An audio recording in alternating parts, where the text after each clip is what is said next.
కాకమోహన్ రాజశేఖర్ గారు, వైఎస్ఆర్ కాంగ్రెస్ పార్టీకి తగులుతున్న వర్ష షాకులపై మీ కామెంట్ ఏంటి? మీ పార్టీకి చెందిన పెద్దలను ఎందుకంటానంటే రాజ్యసభ సభ్యులు, పెద్దల సభ సభ్యులు కాబట్టి. బేదా మస్తాన్ రావు, అలాగే మీ పార్టీకి సంబంధించి లాయల్ ఉన్న నేతగా గుర్తింపు పొందిన మోపిదే వెంకటరమణ, వాళ్ళిద్దరూ పార్టీకి గుడ్ బై చెప్పారు. పార్టీ ప్రాథమిక సభ్యత్వానికి రాజీనామా చేశారు, రాజ్యసభ సభ్యత్వానికి రాజీనామా చేశారు. అలాగే పోతుల సునీత మీ పార్టీకి సంబంధించిన ఎమ్మెల్సీ కూడా రిజైన్ చేశారు. మరికొందరు ఇదే పార్టీలో ఉన్నారంటున్నారు. గుడ్ ఆఫ్టర్నూన్ అండి. సార్ మిత్రులు విద్యాసాగర్ గారు కూడా ముందుగా నమస్కారాలు సార్. మరి ఈ రాజీనామాల పర్వం అనేటువంటిది జరుగుతూ ఉంది అన్ని స్థాయిల్లో కూడా. ఇది సభ పెద్దలే కాకుండా అనేక మంది కూడా రాజీనామాలు చేస్తున్నారు. అంటే దాని అర్థం ఏంటంటే అధికారంలో ఉన్నప్పుడు అధికారాన్ని పూర్తి స్థాయిలో అందరూ అనుభవించిన తర్వాత, అధికారాన్ని కోల్పోయిన తర్వాత మరి అధికారాన్ని మరి అనుభవించి ఒక్కసారి దాన్ని వదులుకోలేనటువంటి పరిస్థితుల్లో ఒక రాజకీయ ప్రయోజనాల కొరకు తీసుకున్నటువంటి నిర్ణయంగానే భావిస్తాను. ఎందుకంటే ఒకవేళ వాళ్ళకి జగన్మోహన్ రెడ్డి గారి పైన లేదా వైఎస్ఆర్ కాంగ్రెస్ పార్టీ పైన మరి అసంతృప్తులు అనేటువంటిది ఉంటే లేదా వ్యతిరేకత ఉంటే మరి అది అధికారంలో ఉన్నప్పుడే దాని గురించి మాట్లాడినా లేదా ఆ రోజు రిజైన్ చేసినా దానికి విలువ వేరే ఉంది. కానీ అధికారాన్ని కోల్పోయిన తర్వాత ఇప్పుడు రిజైన్ చేయడం అనేటువంటిది దాని మీద మరి మనం ఆలోచించాల్సినటువంటి అవసరం ఉంది. ఏ విధంగా మాట్లాడుకున్నా కూడా అది కేవలం రాజకీయ ప్రయోజనాలు తప్పితే వ్యక్తిగత కారణాలు కాదు, లేదా మరొకటి కాదు అనేటువంటిది నా అభిప్రాయం. ఎందుకంటే ఇక్కడ కొంత అసంతృప్తి అనేటువంటిది మోపిదేవి గారు వెలుబుచ్చారు. అలా బీదా మస్తాన్ రావు గారు వ్యక్తిగత కారణాలని వారు చెప్పారు. ఎవరు ఏ కారణం చెప్పినా అధికారం కోల్పోయిన తర్వాత వైఎస్ఆర్ కాంగ్రెస్ పార్టీ వాళ్ళు దూరం అవ్వడం అనేటువంటిది దురదృష్టకరమైన విషయం. అది అలా ఉంటే వైఎస్ఆర్ కాంగ్రెస్ పార్టీకి ఇవన్నీ కొత్తగా. వైఎస్ఆర్ కాంగ్రెస్ పార్టీ ఎప్పుడైతే కాంగ్రెస్ పార్టీ నుంచి ఎప్పుడు విడిపోయిన తర్వాత ఆ రోజు విజయమ్మ గారు, జగన్మోహన్ రెడ్డి గారు మాత్రమే ఆ రోజు బయటికి రావడం జరిగింది.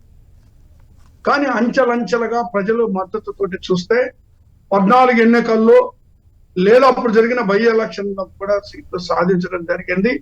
14 ఎన్నికల్లో కూడా మనం చూస్తే దాదాపు మరి 67 సీట్లు గెలవడం జరిగింది. మరి అలా చూస్తే మరి మళ్ళీ 19 ఎన్నికల్లో 151 సీట్లు గెలవడం జరిగింది.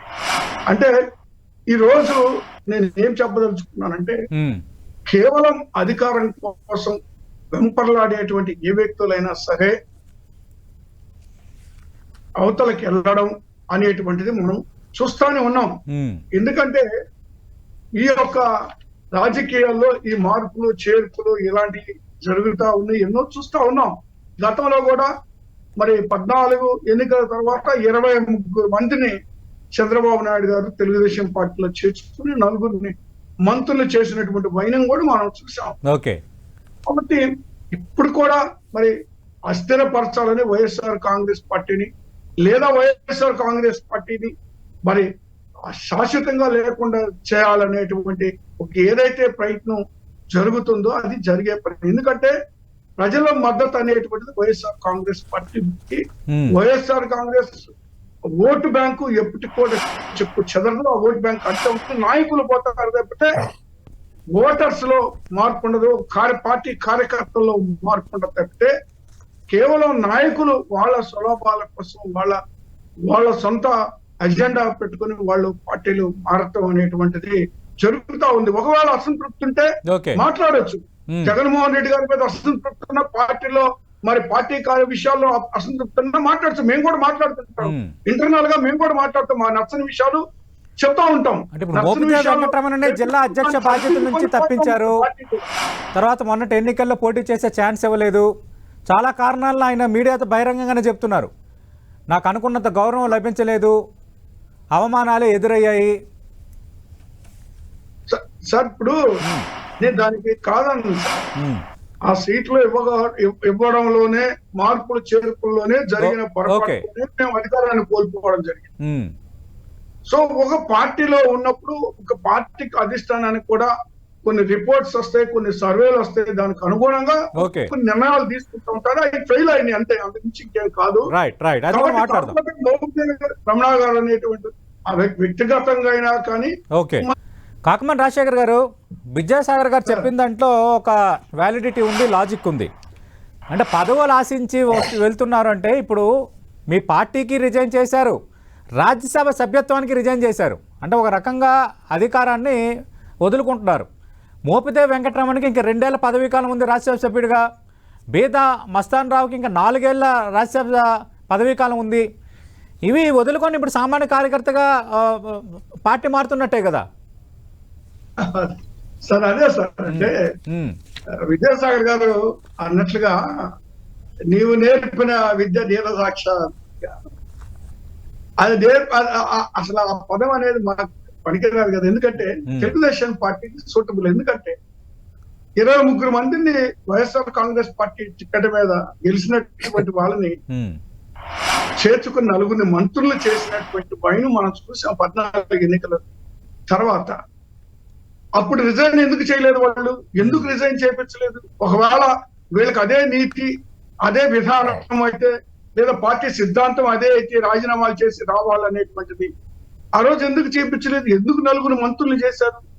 కాబట్టి ఆ విధానం వాళ్ళకి వర్తించదు. వాళ్ళు ఇప్పుడు చెప్తా ఉంటే అది ఒక కామెడీ లాగుంది తప్పితే ఇంకేం కాదని. ఎందుకంటే ఇప్పుడు ఆ రోజు లేనటువంటి కట్టుబాటు ఈ రోజు వచ్చింది. ఇప్పుడు ఈ రోజు రాజీనామాలు చేస్తున్నారు కదండి.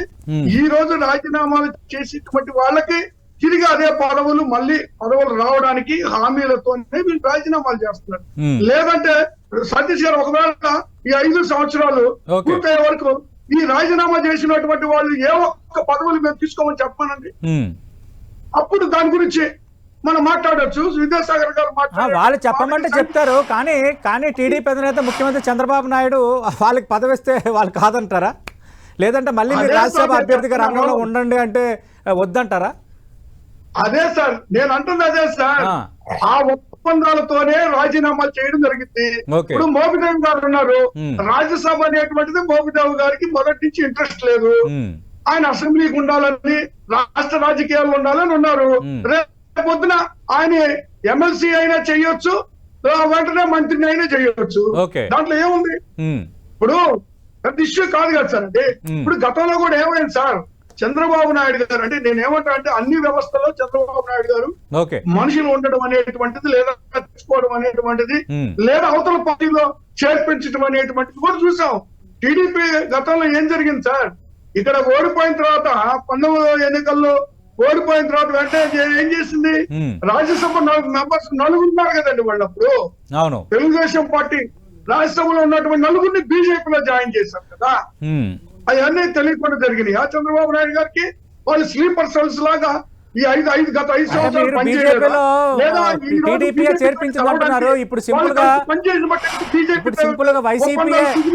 వైసీపీ వీళ్ళని టీడీపీలోకి పంపించిందని కూడా అనొచ్చు కదా. ఇప్పుడు మోపిదేవి వెంకటరమణ అలాగే పిల్లి సుభాష్ చంద్రబోస్ పేరు కూడా వినిపిస్తోంది. నిన్న విజయసాయి రెడ్డి అయితే ట్వీట్ చేసి నేను లాయల్ కార్యకర్తని, వస్తున్న ప్రచారం దుష్ప్రచారం ఆయన ఖండించారు. మరి వీళ్ళు కూడా లాయల్గా ఉన్న నేతలే కదా. ఎమ్మెల్సీలు చేసి మంత్రులను చేసి మళ్ళీ ఆ తర్వాత డిస్టర్బెన్స్ అయిన తర్వాత మళ్ళీ వాళ్ళని రాజ్యసభకు పంపించి వైఎస్ఆర్ కాంగ్రెస్ పార్టీకి చేయాల్సిందంతా చేసింది. అప్పుడు 5 రాజ్యసభ ఎంపీల్లో తెలుగుదేశం పార్టీకి చెందిన 4 బీజేపీలోకి వెళ్ళినమాట వాస్తవమే. నేను ఇందాక విజయసాగర్ గారిని అడిగిన ఆ విషయంలో 2 అభిప్రాయం లేదు. But at the same time మీరు ఆరోపణ చేసేటప్పుడు ఇప్పుడు మోపిదేవి వెంకటరమణ లాంటి నేతలని టీడీపీలోకే వైఎస్ జగన్మోహన్ రెడ్డి పంపిస్తున్నారని అనే ఛాన్స్ కూడా ఉంది కదా సార్. ఇప్పుడు మీరు ఒకటి గమనించాలి సార్, రాష్ట్ర రాజకీయాలు వేరు, జాతీయ రాజకీయాలు వేరు. కేంద్రంలో బీజేపీ అధికారంలో ఉంది. అవును, కేంద్రంలో బీజేపీ అధికారంలో ఉంది సార్. రాష్ట్ర రాజకీయాలు ఎప్పుడైతే దెబ్బతిన్నారో అప్పుడు కేంద్ర రాజకీయాల్లో ఉండాలనేటువంటిది చంద్రబాబు నాయుడు గారి ఆలోచన. ఈ రోజు బీజేపీ, జనసేన లేదా టీడీపీ కలిసిందంటే ఎవరైతే అప్పుడు చేరారో వాళ్ళందరూ ఒక స్లీపర్ సెల్స్ లాగా పనిచేయబట్టే బీజేపీలో ఓకే ఈ రోజు ఒప్పందాలు కుదిరి అందరూ కలిసి కూటమిగా తయారవడానికి అది పెద్ద కారణం. చంద్రబాబు నాయుడు గారు తెలియదేం కాదు కదా రాజకీయాలు, ఇవన్నీ ముందే ఊహించిందే బట్టే కదా. కాబట్టి నేనేమంటానంటే సరే పార్టీలు మారటాలు చేరటాలు సార్, స్లీపర్ సెల్ పాలిటిక్స్ మీరు చేయట్లేదని గ్యారంటీ ఏంటంటే నా ప్రశ్న. ఓకే ఇవన్నీ జరుగుతూ ఉంటాయి. కానీ ఒకటి సార్, రైట్ మారినంత మాత్రం ఇప్పుడు వైసీపీ నుంచి వెళ్ళారు సార్, మళ్ళీ ఏ ఒక్కరైనా గెలవగలిగారా చెప్పండి? మళ్ళీ గెలిచేటువంటి పరిస్థితులు ఏమైనా ఉన్నాయా చెప్పండి? ఓకే పార్టీ మారినటువంటి వాళ్ళు, వైసీపీ నుంచి వెళ్ళినటువంటి వాళ్ళు గతంలో చూస్తే 14 ఎన్నికల్లో ఆ టైంలో 23 మంది వెళ్తే ఒక్కరు గెలిచింది సార్. గొట్టుపాటి రవి గెలిచారు కదా. ఎవరు సార్? గొట్టుపాటి రవి. అవును సార్, రవి గారు అదే ఒక్కరు అంటున్నాను. గొట్టిపాటి రవి గారు ఒక్కళ్ళే గెలిచింది సార్. సరే ఏదైనా సార్, ఎవరైతే వెళ్ళినా కూడా ఓకే ఓకే పార్టీ కార్యకర్తలు, రైట్ విద్యాసాగర్ గారు, ఓటర్స్ వాళ్ళకు మద్దతు మాకుంది కాబట్టి మేమేమి దీని గురించి ఆలోచించాం. నాయకుల గురించి అయితే మేము ఆలోచించట్లేదు. రైట్ కాకమాన్ గారు ఓకే, మీ వాదన మీది ఉంది, విద్యాసాగర్ గారి వాదన విద్యాసాగర్కి ఉంది. కానీ ఓవరాల్గా చూసుకుంటే మీ పార్టీకి లోక్సభ ఎన్నికల్లో వచ్చిన ఫలితాలు మీరు చూశారు. మీకు సిగ్నిఫికెంట్గా కేంద్రంలో ఆ మాత్రం గుర్తింపు ఉన్నది 11 మంది రాజ్యసభ సభ్యులతోనే. ఇప్పుడు రాజ్యసభ సభ్యులు కూడా పక్క చూపులు చూస్తున్నారు. ఒకరిద్దరు మినహా మిగతా వాళ్ళు బీజేపీ టీడీపీ వైపు దాదాపు ఈ నవంబర్ లోపు అందరూ సర్దుకుంటారన్న ప్రచారం అయితే బలంగా సాగుతోంది. రెండో వైపు ఎమ్మెల్సీ పోతులు సునీత రిజైన్ చేశారు. ఎమ్మెల్సీ పరంగా చూసుకున్నా మీరు బలంగా ఉన్నారు, ఆ బలం కూడా తగ్గబోతోంది. దాదాపు 15 మందికి పైగా డిసెంబర్లోపు వెళ్ళబోతున్నారని ప్రచారం బలంగా సాగుతోంది. దీన్ని ఎట్లా ఫేస్ చేయబోతున్నారు బ్రీఫ్గా? సతీష్ గారు, మేము ముందుగానే చెప్పాను, పార్టీలు మారటాలు చేరికలు అటు ఇటు ఇవన్నీ జరుగుతానే ఉంటాయి సార్, నిత్యం ఉంటాయి సార్. ఇవన్నీ ఈ ఎన్నికలు అనేటువంటిది శాశ్వతమైనవి కాదు సార్. ఓకే మళ్ళీ 29 ఎన్నికల్లో ఉంది. 29 ఎన్నికల్లో ఆ రోజు మరి ప్రజలు ఆశీర్వదిస్తే మేము ముందుకు వస్తాం, మళ్ళీ అందరూ మా దగ్గరికి వచ్చేటువంటి ప్రయత్నం చేస్తారు. ఓకే నేను ఇక్కడ ఏమంటానంటే ఇంకొక పాయింట్ ఏంటంటే, ఇప్పుడు టిఆర్ఎస్ ని అస్థిరపరచాలని రాజశేఖర్ గారు ప్రయత్నం చేశారు అంటారు. టిఆర్ఎస్ ని అస్థిరపరచాలని చూసింది చంద్రబాబు నాయుడు గారు. అలా చూస్తూనే ఓటుకు నోటు కేసులో అంతకు ముందు ఎమ్మెల్సీ ఎన్నికల్లో కాసాని దానేశ్వర్ పోటీ చేసేటప్పుడు 10 మంది టిఆర్ఎస్ ఎమ్మెల్సీలు అప్పుడు మద్దతు తెలిపారు కదా. అప్పుడు రాజశేఖర రెడ్డి ముఖ్యమంత్రిగా ఉన్నారు సార్. అది మంత్రి పదవులు ఇచ్చారండి, మంత్రి పదవులు ఇచ్చారండి. Congress party sir. అది